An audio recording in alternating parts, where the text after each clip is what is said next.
Psalm 87. Der Berg Zion, der gehört dem Herr. Er ist sein Liebst im ganzen Land. Es gibt nichts Besseres, kein gefällte Wort. Über Gottes liebste Stadt.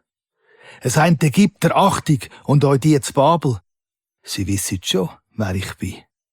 Sie sagen zu Tyros, Kusch, sogar die Philister, dass Gott der Herr hier geboren sei.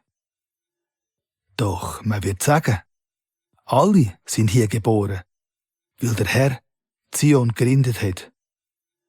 Und so steht's im Verzeichnis geschrieben, Gott der Herr, der kommt von hier, und alle jauchzen, alle tanzen, weil die Quelle nur in dir entspringt.